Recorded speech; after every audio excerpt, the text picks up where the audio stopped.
Sir IRFC के 5,000 share है 154 के रेट पे। 154 IRFC के 5,000। गावा सर IRFC 5,000 शेयर 154 पर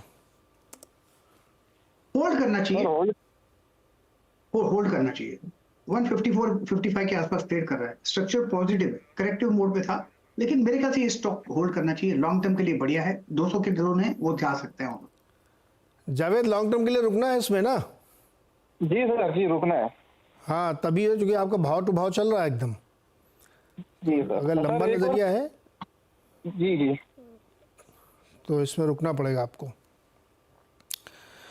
ओके, अगला सवाल है सुधीर शर्मा का नागपुर से। सुधीर जी नमस्कार। सर नमस्कार सर, मेरे पास MRPL के 2000 शेयर है, 91 से लिया हुआ है, तो इसको रखें या फिर आपको क्या राय रहेगा सर? मैं पूछ लेता हूँ गावा जी से। गावा सर 91 पे लिया था और दुगने से ज़्यादा फायदा है, डबल से ज्यादा हो गया। हाँ डबल ज़्यादा हो गया। गावा सर अच्छा पहले MRPL में बताइए। हाँ देखिए, MRPL का बेसिकली ना डबल होता है तो कम से कम 50% तो निकाल देना चाहिए, फिर कंटिन्यू होल्डिंग। स्ट्रक्चर पॉजिटिव है, थोड़ा करेक्टिव मोड आ सकता है, साइडवेज जोन, लेकिन 200 स्ट्रॉन्ग सपोर्ट जोन है। मुझे नहीं लगता 200 ब्रेक करेगा। आपका नजरिया क्या है मुझे पता नहीं। अगर लॉन्ग टर्म का है तो कंटिन्यू होल्डिंग, घबराने की ये बात क्या है। 91 से अगर यहाँ तक आए तो लॉन्ग टर्म ही होगा। क्यों शर्मा जी, लॉन्ग टर्म है ना? हाँ सर, 5 ईयर्स कम से कम 5 ईयर्स। तो फिर तो सोचना भी नहीं चाहिए, नेक्स्ट ईयर पूछ लीजिएगा। अगले साल पूछेगा, 20 साल तो आप रख रही। गावा सर एक ये जो MRPL से मुझे याद आया, बहुत सारे लोगों के मन में सवाल है जो हमारे ट्विटर पे भी लिखते रहते हैं कि जैसे इन्हीं का केस था कि 90 पे लिया 350 हो गया, या किसी ने चेन्नई पेट्रोलियम 400-500 पे लिया वो 1,000 रुपये हो गया। ऐसे बहुत सारे पॉकेट्स हैं जहाँ पे लेने के बाद 2 गुना 3 गुना इस तरह से स्टॉक हो चुके प्रॉफिट में बैठे हुए हैं। अब क्या उनको पूरी पोजीशन ज़ीरो कर देनी चाहिए और थोड़ा कैश में बैठना चाहिए, या आधा बेच के कैश में बैठना चाहिए? क्योंकि मन में एक डर तो आता ही है कि 4-5 गुना हो गया है तो क्या करना चाहिए। देखिए, बुल ट्रेंड तो स्टिल इंटैक्ट है, कॉम्प्रोमाइज तो हुआ नहीं, तो बेचने की वजह होनी चाहिए। हाँ, पैसे की जरूरत है तो फिर जब चाहे बेचो। अगर पैसे की जरूरत नहीं और बुल ट्रेंड इंटैक्ट है तो बेचने की जरूरत है। हाँ, अगर आपको डर लगता है, प्रॉफिट बुकिंग करते रहिए आहिस्ता आहिस्ता। जब डबल होता है तो कम से कम आधा निकाल दीजिए, फिर डबल होता है तो फिर आधा निकालिए। ये एक स्ट्रेटेजी बन सकती है। ये बेस्ट स्ट्रेटेजी तो नहीं कहूंगा, लेकिन कम से कम आपको मन में दुख नहीं होगा। हाँ, ये तो थोड़ा थोड़ा बेचते रहना चाहिए। बंगलुरु से ज्ञान बोहरा हमारे साथ जुड़े हैं और इनका सवाल लेते हैं। ज्ञान जी नमस्कार, सवाल पूछिए। हाँ नमस्ते सर।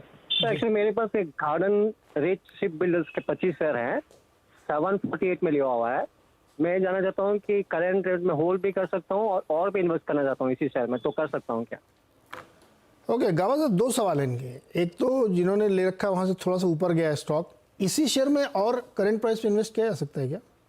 750 में करना चाहिए ऐड, अगर आता है तो नीचे। मैंने कहा कि 750 आएगा, लेकिन 750 के आसपास गार्डन रिच में स्ट्रॉन्ग सपोर्ट जोन है। आप ट्रेड करें 817, तो वहां पर ऐड कर सकते हैं, या फिर ऐड करना तो ऐड कीजिए, नीचे आया तो और ऐड कीजिए, नहीं आता तो छोड़ दीजिए। इसका चार्ट स्ट्रक्चर बढ़िया है लॉन्ग टर्म के लिए, तो मेरे हिसाब से ये होल्ड करना चाहिए।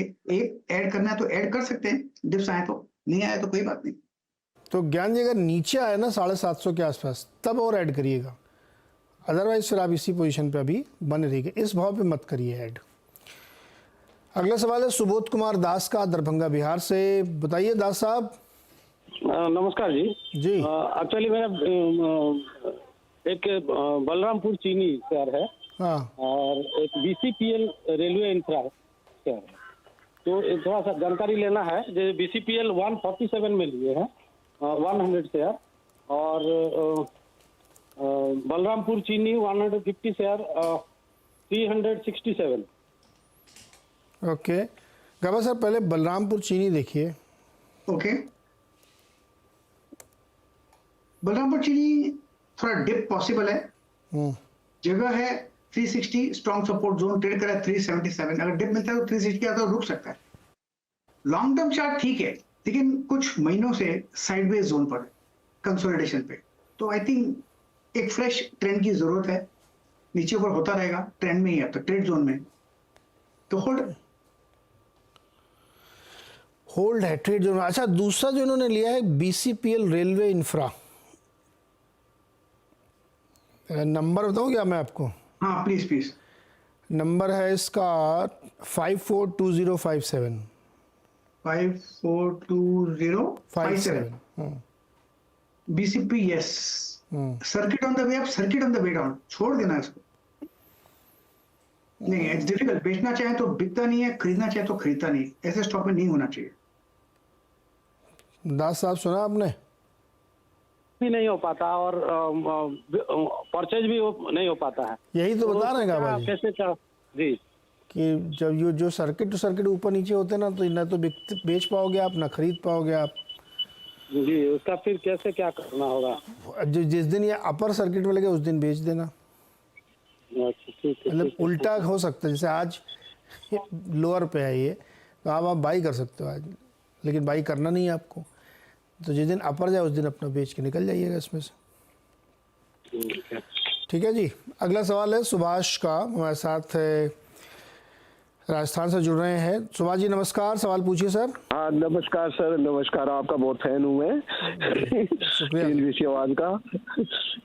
और सर मेरे पास हनीवेल ऑटोमेशन है, 4-5 साल से ये 35-36 हज़ार पे घूम रहा है, कभी 40 हो जाता है। तो 4 शेयर हैं, क्या करूं सर? मैं तो डिविडेंड है, मैं कभी बढ़ता है 1000 पे इतना चल रहा है। 3-4 साल से होल्ड किया। वो एक एनएचपीसी है, 102 से खरीदा है मैंने। दूसरा क्या बताया आपने? 400 शेयर है उसके। एनएचपीसी 400 शेयर हैं, 102। ओके। और वो 36 की बाइंग है। हनीवेल 4 शेयर हैं, पहले 5 थे, एक बेच दिया मैंने कल परसों। 4 थे, 4 हैं। 36,000 की बाइंग पे है हनीवेल ऑटोमेशन। क्या करना चाहिए दोनों में? लॉन्ग टर्म में सर। जी गाबा सर, हनीवेल ऑटो 4 बचे इन्होंने, एक बेच दिया है। 36,000 की खरीद है और अभी चल रहा है 37,850। अब स्टॉक तो बढ़िया है, स्टॉक अच्छा है, लेकिन लिक्विडिटी थोड़ा इशू होता है। क्या करना चाहिए इनको? 4 सर अभी होल्ड करें क्या ये? नहीं होल्ड करना चाहिए, स्टॉक तो बढ़िया है, नथिंग रॉन्ग। फॉर 37-38,000 का स्टॉक है, कंटिन्यू होल्डिंग है। इसमें वॉल्यूम में कम होते हैं, ये दूसरा जॉबिंग डिफरेंस थोड़ा ज्यादा होता है। आज भी देखा जाए तो 37,851 और 38,290, मतलब जॉबिंग डिफरेंस 300 और 200-500 रुपए का है। तो हमेशा इसको, लेकिन it's a good investment, continue holding it. हाँ कंसोलिडेशन जोन पर है, 50,000 जाकर आया इसलिए, और एक बार 50,000 जाकर आएगा तो फिर और हायर जोन देखेंगे। तो बुरा स्टॉक नहीं है। ओके तो भाई सुभाष जी लॉन्ग टर्म के लिए है तो फिर आप बने रहिए, 4 शेयर अपने होल्ड रखिए, 50,000 एक बार क्रॉस करने दीजिए। अच्छा दूसरा इनका था एनएचपीसी, 102 पे ले रखे हैं 400 शेयर।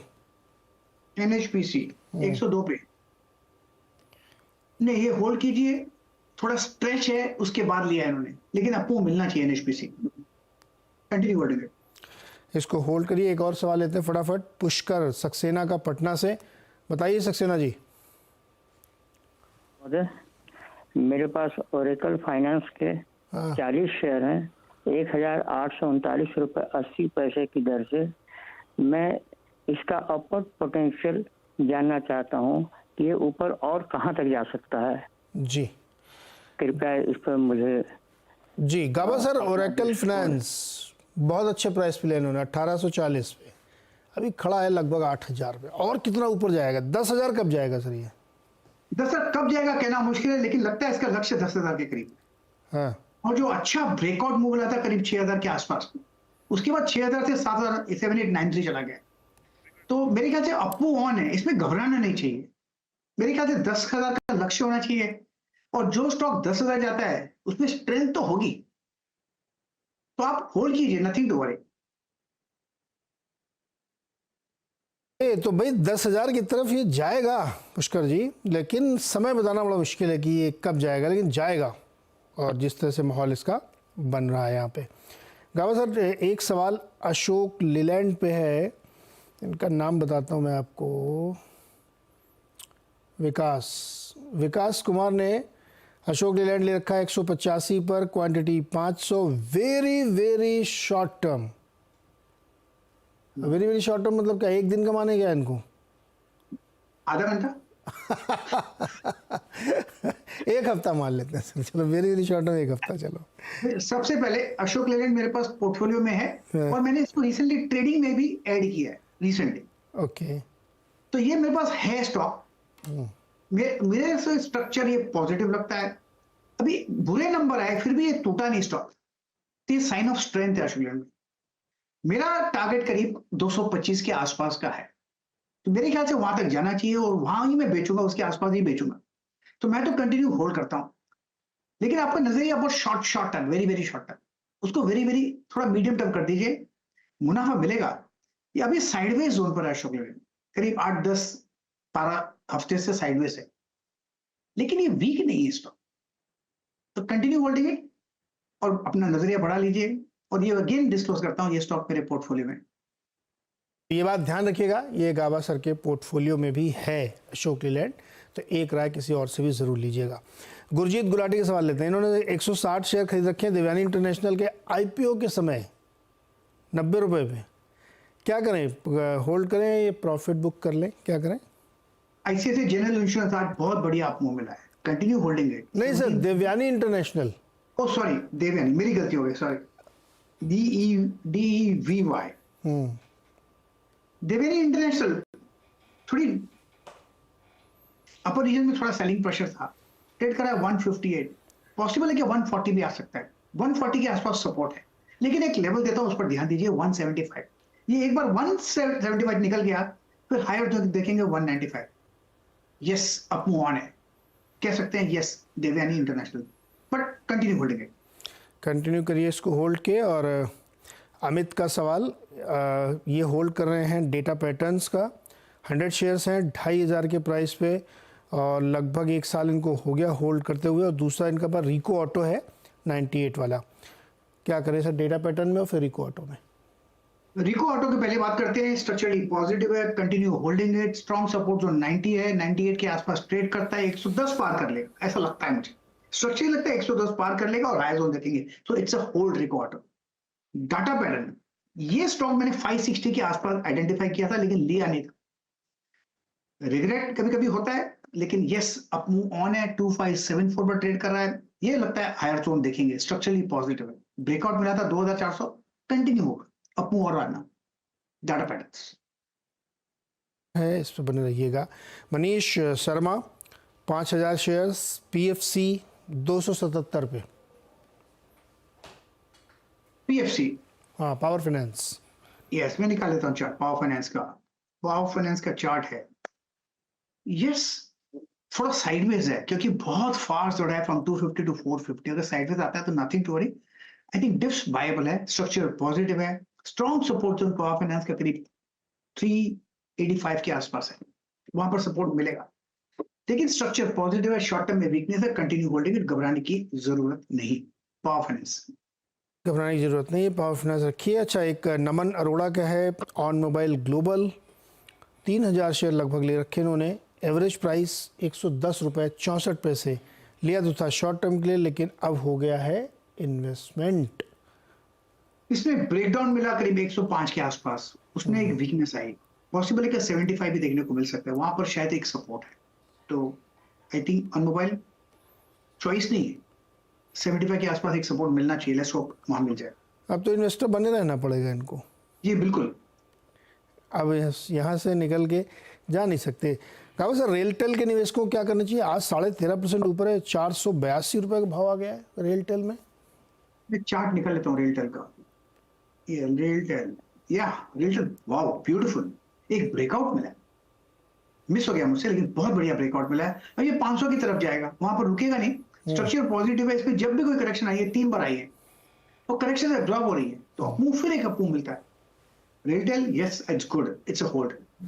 कहा last question, Adani Energy Solutions 3% नीचे, कल इसमें बड़ी तेजी थी, आज 3% नीचे 1140 पर है। अडानी एनर्जी सॉल्यूशंस, यस मिल गया मुझे, आज 3% नीचे, क्योंकि कल बहुत बढ़िया अपमूव मिला, ये साइडवेज जोन पर, ट्रेडिशनली यहाँ पर रेसिस्टेंस आया 1250 1260 के आसपास, तो यहाँ पर 1200 का जोन है, यहाँ पर इसलिए रेजिस्टेंस आया, लेकिन सपोर्ट 1080 के आसपास है, डिप मिलेगी, वीक स्ट्रक्चर नहीं है अडानी एनर्जी सॉल्यूशन, अपमूव मिलना चाहिए और अपना नजरिया थोड़ा लंबा कर देना चाहिए, मुनाफा मिलेगा अडानी एनर्जी सॉल्यूशंस। ओके, नजरिया थोड़ा लंबा करें तो इस पर मुनाफा मिलेगा। गाबा जी बहुत बहुत शुक्रिया जुड़ने के लिए, बातचीत करने के लिए और दर्शकों की मदद करने के लिए। डिस्क्लोजर याद रखिएगा जो गाबा सर ने अपने स्टॉक में दिया था अशोक लेलैंड में। फिलहाल इस शो में इतना ही, छोटा सा एक ब्रेक, और ब्रेक के बाद आप देखिए खिलाड़ी नंबर 1।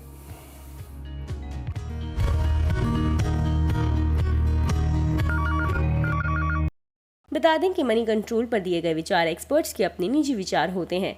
वेबसाइट या मैनेजमेंट इसके लिए उत्तरदायी नहीं है। यूजर्स को मनी कंट्रोल की सलाह है कि कोई भी निवेश निर्णय लेने से पहले सर्टिफाइड एक्सपर्ट की सलाह लें।